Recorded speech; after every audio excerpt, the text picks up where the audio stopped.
Boa tarde, professor. Meu nome é Josué e hoje eu vou falar um pouco sobre o artigo que eu escolhi para o trabalho final da cadeia de computação gráfica, que o nome é Zero Shot Image to Image Translation, como autor principal Gaurav Parmar e esses outros caras, apresentado no evento SIGGRAPH 2023. E do que se trata esse artigo e que projeto que a gente está falando sobre. Basicamente, é um projeto de IA de edição de imagem, como diz aqui no título, tradução de imagem para imagem. Vamos supor que você tem uma imagem, por exemplo, esse exemplo aqui do meio. Você tem a imagem de um gato e você quer fazer uma edição nela e transformar num cachorro. O problema é, você quer manter tudo daquela imagem original, você quer manter o máximo possível. A única diferença é que você quer que, em vez de parecer um gato, pareça um cachorro.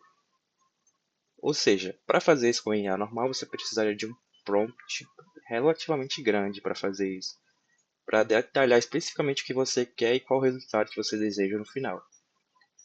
E talvez ainda ficaria bem diferente do que o original era. Provavelmente aconteceria será, o cachorro poderia ficar grande ou pequeno e o local poderia mudar e onde ele está poderia mudar. Enfim, você teria que também ficar ajustando, provavelmente, e fazer várias vezes. Esse projeto tem o intuito de fazer algo que facilite esse processo.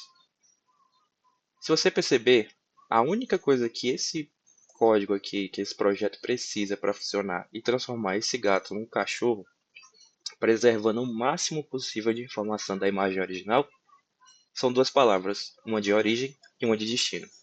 Ou seja, gato, cachorro. Basicamente isso.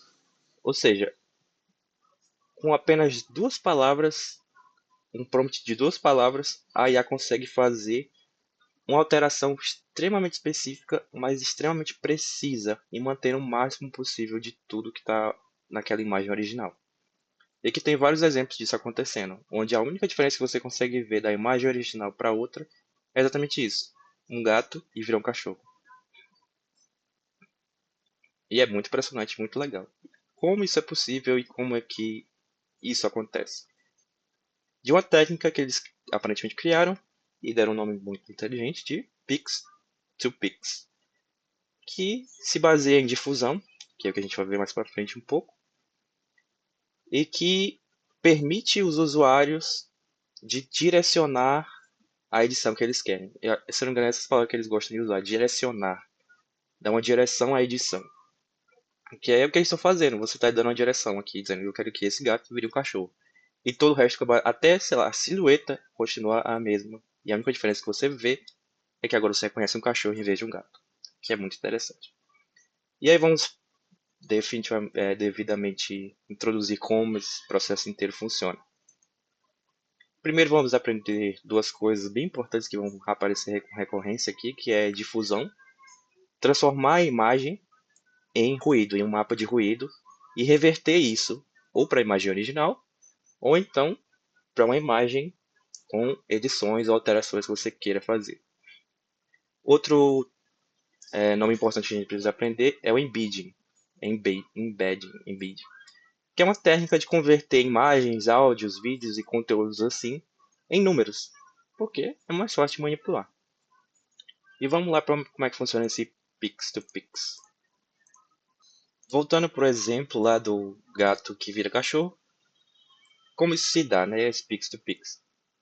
O primeiro passo de tudo, a gente precisa inverter a imagem em um mapa de ruído, que é a difusão que eu acabei de mencionar ali atrás. Isso se dá pelo DDIM, que é um método de difusão implícito. A partir disso, que a gente criou esse mapa de ruído, a gente vai fazer outra coisa que vai nos ajudar lá na frente, que é a criação de um prompt inicial com blip. Blip é uma IA que meio que entende a imagem e descreve ela. Então, nesse nosso exemplo aqui, é um gatinho, tem um som no fundo e tem uma árvore. E basicamente esse seria um prompt inicial descrevendo o que é essa imagem, né? E depois existe uma regularização para uma distribuição gaussiana nesse mapa de ruído, porque segundo o artigo isso ajuda na hora das edições também, que essa mapa de ruído seja uma distribuição gaussiana. E aí a gente vai para o passo 2, descoberta da direção da edição. Através de embeds, é gerada frases diversas usando modelos como o ChatGPT-3 e é calculado o embed clip. Esse clip se refere a um IA que meio que entende a relação texto e imagem dessas frases. E a direção é dada pela diferença entre os embeds de origem e de destino. Ou seja, de uma forma mais clara, assim, por assim dizer, a gente tem a origem, que é o gato, o destino, que é o cachorro. A gente vai jogar um GPT da vida e criar várias frases em relação a eles. Por exemplo, o gato lambe a pata, o gato pula alto, e o cão, sei lá, melhor amigo do homem, o cão late. E vai criar várias e várias frases dessas. Depois, tudo isso é jogado nesse embed clip. E, e esse embed clip meio que entende que é um gato e o que é um cão. E aí, quando junta esses dois pontos, esses dois compilados de frases sobre gatos e sobre cachorros, a gente consegue, a IA no caso, consegue entender qual é a diferença e o que é um gato e um cachorro. A gente consegue compreender exatamente. Lembra que lá naquelas imagens, você via que as imagens eram praticamente iguais. A única diferença é que um você conseguiria reconhecer um cachorro e outro você conseguiria reconhecer o gato. Essa interpretação que faz a IA criar exatamente essa pequena diferença que faz a gente reconhecer é bem aqui. Essa diferença é dada bem aqui. A diferença é dada pela a direção é dada pela diferença entre os embeds de origem e destino. E aí a gente vem para o terceiro passo, que é a edição com orientação de atenção cruzada, que é um pouquinho mais complexo. Mas enfim, a edição propriamente dita, ela é aplicada ao prompt original. Lembra do prompt original lá que descreve a cena da imagem base? Então, a gente vai adicionar, a gente vai editar ela, só que adicionando a direção que a gente acabou de encontrar, a diferença lá entre um gato e um cachorro, a gente vai adicionar isso ao prompt original. Ou seja, a gente meio que está editando, só que agora com a direção muito bem definida do que é um cachorro e do que é um gato e qual é a diferença que a gente precisa fazer. E qual é o último passo? Atenção cruzada. Que inclusive no próprio artigo aqui, eles demonstram isso de uma forma bem clara nessa imagem. Como vocês podem ver, quando existe a difusão, quando é feita a difusão, meio que você vai construindo, moldando ali qual vai ser a imagem. Só que se você fizer isso sozinho, essa reversão da difusão sozinho, pode acontecer uma coisa que você não quer e a imagem sai um pouco de onde ela deveria estar, que é ficar parecido com a imagem original. Como é nesse caso aqui, que ele sai, por mais que fique parecido, ele sai bem fora do que era a imagem original. Então, você vai pegar a difusão da imagem original e guiar a difusão da imagem editada juntamente com a da original. Ou seja, é como se você estivesse guiando as duas de mão dadas para uma não ir muito longe uma da outra e sempre ficarem parecidas. É por isso que no final elas ficam tão parecidas e não se perde quase nada, a não ser essa diferença que a gente propôs, que era do gato virar um cachorro. E basicamente esse é o último passo de todo esse Pix-to-Pix. E aqui no artigo tem vários exemplos de como ele funciona. Aqui são alguns mais legais, que são esse gato virar cachorro. Mas a gente também tem cavalo virando zebra. E você vê que olha, a silhueta permanece a mesma, tudo permanece igual.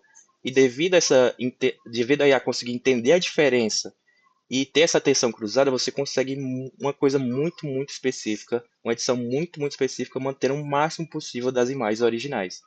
Isso tudo com um prompt extremamente pequeno.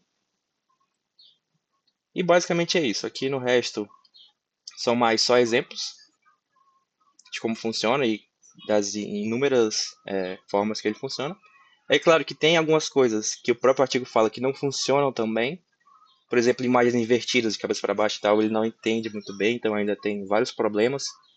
Mas em geral, o efeito ainda assim é muito bom em vários tipos de imagem, porque ele consegue manter muito bem o que era a imagem original. Nesse próprio exemplo que eu estou fazendo aqui agora, até o estilo de pintura ele mantém, só troca de um gato para o cachorro. E basicamente é isso. Muito obrigado pela atenção e até mais.